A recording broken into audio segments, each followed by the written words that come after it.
এই রকম দাঁতজনিত সমস্যায় ভুগছো? পান বিড়ি গুটখা খাওয়ার ফলে তাতে এরকম কালো দাগ হয়ে গিয়েছে, তাছাড়াও এই রকম মুখের ভেতরে গোটা হয়ে গিয়েছে, যেটাকে কাম ইনফেকশন বলে থাকি আমরা।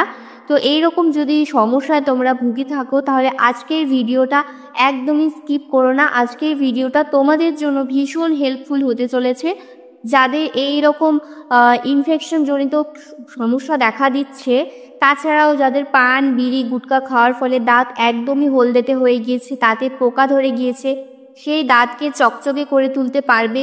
সেই হলদেটে ভাবকে কিন্তু দূর করে, দাঁতের দুর্গন্ধ দূর করে দাঁতকে কিন্তু পোকার হাত থেকে মুক্তি দেবে, অনেক সমস্যা দূর করে দিতে পারে আজকের এই উপায়টি। তোমাদের দাঁতকে কিন্তু মুক্তোর মতো চকচকে করে তুলতে পারে। তো চলো দেখিনি আজকের এই সহজ সরল উপায়টি। তো প্রথম টোটকাটি করার জন্য আমাদের এখানে লাগবে 2 কোয়া মতো রসুন। রসুন কিন্তু আমাদের দাঁতের জন্য ভীষণই উপকারী। হলদেটে কালচে এবং যদি রেডনেস হয়ে গিয়ে থাকে সেটাকেও কিন্তু দূর করতে সাহায্য করবে এই রসুন। তাছাড়াও কিন্তু দাঁতের পাথরকে গলিয়ে ফেলতে সাহায্য করবে, আর ইনফেকশন জনিত সমস্যাকে কিন্তু একদমই দূরে রাখবে এই রসুন। তো রসুনের ব্যবহার কিন্তু আমরা সবাই জানি যে রসুন আমাদের জন্য কতটা ভালো হেলথের জন্য, কিন্তু দাঁতে কিন্তু আমরা কেউ ব্যবহার করি না, বাট আমরা কিন্তু এর সঠিক ব্যবহার করার নিয়মটাও জানি না। এমন অনেক ঘরোয়া জিনিস রয়েছে, ঘরেই যেগুলো রয়েছে আমাদের রান্নাঘরে বিশেষ করে, সেগুলো দিয়েই কিন্তু আমরা আমাদের দাঁতকে সুন্দর রাখতে পারি এবং অনেক সমস্যা কিন্তু দূর করতে পারি। কারণ এই রসুনের মধ্যে রয়েছে অ্যান্টি ফাঙ্গাল এবং অ্যান্টি ইনফ্লামেটরি প্রপার্টিস। এই রসুনগুলোকে কিন্তু আমি ভালো করে খোসা ছাড়িয়ে তারপর একটু ভারী কিছু সাহায্যে থেতো করে নিচ্ছি। আমাদের এখানে রসুনটা একটু থেতো করে নিতে হবে। আর এই রেমেডিটা কিন্তু বেশি করে বানানো যাবে না, এটা শুধু দুবার যাতে ব্যবহার করা যায় ওই রকমভাবে তোমাদের এটা তৈরি করতে হবে। তো আমি খুব ভালো করে কিন্তু এটা প্রথমে থেতো করে নেব। এই রসুনে কিন্তু আমাদের দাঁতের চকচকে ভাবকে ধরে রাখতে সাহায্য করে এবং বিভিন্ন সংক্রমণ থেকে কিন্তু দূরে রাখে এই রসুন। তো এখানে কিন্তু রসুনটা আমি ভালো করে থেতো করে নিয়েছি। এরপরে নিয়ে নিতে হবে পুঁই পাতা। এখানে আমি একটি পুঁই পাতা খুব ভালো করে ধুয়ে নিয়েছি, এরপরে এটা ছোট ছোট করে কেটে নিচ্ছি। পুঁই পাতা কিন্তু দাঁতের জন্য ভীষণই উপকারী। পুঁই পাতার মধ্যে যে পিচ্ছিল ভাবটা রয়েছে সেটা কিন্তু আমাদের দাঁতকে চকচকে করে। যদি ঠান্ডা বা গরম খাওয়ার ফলে দাঁত শিরশির করে সেটাকে কিন্তু দূর করতে সাহায্য করে। তাছাড়াও কিন্তু ইনফেকশনকে তো দূরে রাখে, আর দাঁতকে কিন্তু চকচকে করতে খুব সাহায্য করে পুঁই পাতা। তাছাড়াও কিন্তু পুঁই পাতা আমাদের দাঁতে যদি ফোলা ভাব থাকে এবং দাঁতে যদি ব্যথা থাকে সেটাকেও কিন্তু কমিয়ে দেয়। এরপরে আমাদের এখানে দিয়ে দিতে হবে কিছুটা পরিমাণ হলুদ, আর দিয়ে দিয়েছি 1 চিমটি মতো লবণ। এই হলুদ গুঁড়োর মধ্যে রয়েছে অ্যান্টি ইনফ্লামেটরি এবং অ্যান্টি মাইক্রোবিয়াল প্রপার্টিস। আর তাছাড়াও কিন্তু হলুদ আমাদের মাড়ির ফোলাভাব দূর করতে সাহায্য করে এবং মাড়িতে যে সমস্যাগুলো হয়ে থাকে সেগুলোকে কিন্তু দূর করে দেয় খুব তাড়াতাড়ি। আর লবণ এখানে স্ক্রাবিংয়ের কাজ করবে। লবণ একদম দাঁতকে চকচকে করে তুলতে সাহায্য করবে, কারণ লবণের মধ্যে যে দানা ভাবটা রয়েছে সেটা আমাদের দাঁতের ওপরে যে কালচে ভাবটা বা হলদেটে ভাবটা চলে এসেছে সেটাকে কিন্তু দূর করে দেবে এই লবণ। তো এখানে নিয়ে নিয়েছি কয়েক ফোঁটা মতো সর্ষের তেল।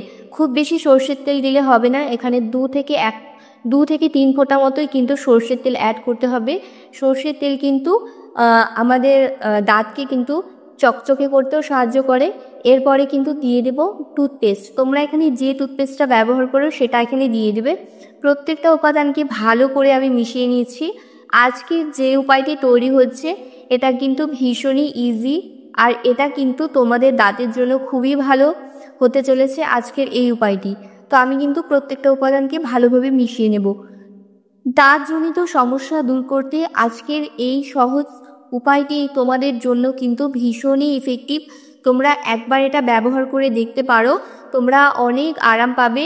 যাদের অনেক বেশি সমস্যা রয়েছে, আমি যে সমস্যাগুলোর কথা বললাম তোমাদের আগে, সেই সমস্যাগুলো কিন্তু অনেকটাই কমে যাবে। তো আমি দেখো এখানে কিন্তু দাঁতটা নর্মালি আমি কিন্তু কিছুই ব্যবহার করিনি, এখানে কিন্তু আমি ব্রাশ দিয়ে খুব ভালো করে কিন্তু ব্যবহার করছি। তো তোমাদের যাদের ব্রাশ লাগাতে অসুবিধে হচ্ছে বা ব্রাশ লাগালে অনেক ব্যথা করছে মাড়িতে, তাহলে কিন্তু তোমরা এটা হাত দিয়ে লাগাবে। এটা যদি তোমরা কন্টিনিউ ব্যবহার করতে পারো তাহলে কিন্তু একদম মাড়ির ফোলাভাব দূর হয়ে যাবে, আগেই বললাম যে ইনফেকশন জনিত সমস্যা কিন্তু একদম দূর হয়ে যাবে। তো এটা যারা দাঁত দিয়ে ব্রাশ দিয়ে লাগাতে পারবে তারা কিন্তু এটা ব্রাশ দিয়ে দাঁতে অ্যাপ্লাই করবে, আর যদি তোমরা না লাগাতে পারো তাহলে কিন্তু আঙুলের সাহায্যে এটা অ্যাপ্লাই করে নেবে।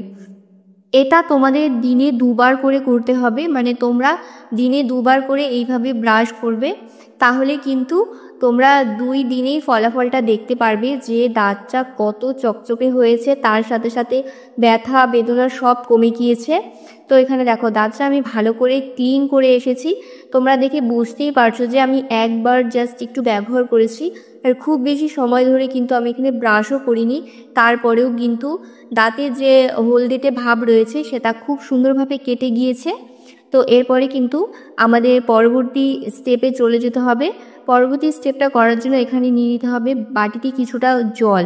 তো জলটা আমি গ্যাসের ওপরে বসিয়ে দিয়েছি। এই জলটার মধ্যে আমি দিয়ে দিচ্ছি কিছুটা পরিমাণ লবণ, এই হাফ চামচের মতো এখানে লবণ দিয়ে দিচ্ছি। আর এখানে দিয়ে দিতে হবে তোমাদের কিছুটা পরিমাণ আদা।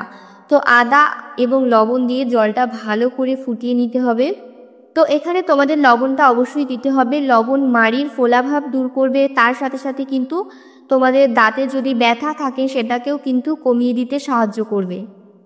আর এই আদার মধ্যে রয়েছে অ্যান্টিব্যাকটেরিয়াল প্রপার্টিজ, যা কিনা আমাদের মাড়িকে শক্ত করে ধরে রাখতে সাহায্য করবে।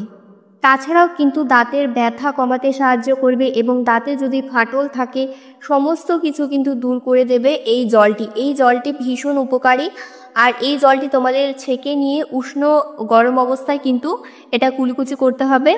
আর এটা কিন্তু মুখের দুর্গন্ধ দূর করতে সাহায্য করবে। এটা ভীষণই ভালো, তোমরা চটপট কিন্তু এটা ব্যবহার করতে পারো। আর এটা কিন্তু একটু বেশি করে বানিয়ে তোমরা যখন যখন ব্যবহার করবে তখন একটু গরম করে নিয়ে কিন্তু এইভাবে তোমরা কুলকুচিটা করতে পারো। তো আমাদের লাস্ট স্টেপটা আমি তোমাদের দেখিয়ে দিচ্ছি। তো লাস্ট স্টেপটার মধ্যে আমাদের এখানে একটা চামচের মধ্যে নিয়ে নিতে হবে কিছুটা পরিমাণ সরষের তেল, আর নিয়ে নিতে হবে কিছুটা লবণ, আর এখানে দিয়ে দিয়েছি একটা লং, একটা মানে ফুল শুদ্ধ একটি লং নিয়ে নেবে এখানে। তো খুব ভালো করে এটাকে কিন্তু একটু ফুটিয়ে নিচ্ছি। তো এটাও কিন্তু ভীষণই ভালো। প্রত্যেকটা যে স্টেপ দেখালাম 3টে স্টেপই তোমাদের দাঁতের জন্য ভীষণ উপকারী হতে চলেছে। হঠাৎ করে যাদের দাঁতে প্রচণ্ড পরিমাণে ব্যথা কি করবে ভেবে পাচ্ছ না, তারা কিন্তু এই রেমেডিগুলো যদি চটজলদি ফলো করতে পারো তাহলে কিন্তু অনেকটা রিলিফ পাবে। আর তোমাদের কিন্তু আর কোনো মেডিসিন নিতে হবে না, তোমরা দেখতে পারবে যে কতটা তোমরা আরাম পেয়েছো। তো এই ঘরোয়া টোটকাগুলো তোমরা ব্যবহার করতে পারো, খুব ভালো রেজাল্ট পাবে। আর দেখো এটা কিন্তু আমি তুলোর মধ্যে অল্প করে লাগিয়ে নিয়েছি, মানে এই লবঙ্গ তেলটা লাগিয়ে নিয়ে তারপরে কিন্তু যেই জায়গাটা তোমাদের প্রবলেম হয়েছে সেই জায়গাটা তোমরা কিন্তু অ্যাপ্লাই করে নিতে পারো। তাছাড়াও এই লবঙ্গ তেলটা কিন্তু আমাদের মাড়িকে শক্ত করে, কারণ এই লবঙ্গ তেলের মধ্যে রয়েছে অ্যান্টি ইনফ্লামেটরি প্রপার্টিজ, যার জন্য কিন্তু তেলটা ভীষণই ভালো। আর এই তেলটা খুব বেশি বানানোর দরকার নেই, যতটুকু তোমরা বানাবে পুরোপুরি যাতে অ্যাপ্লাই করা যায়।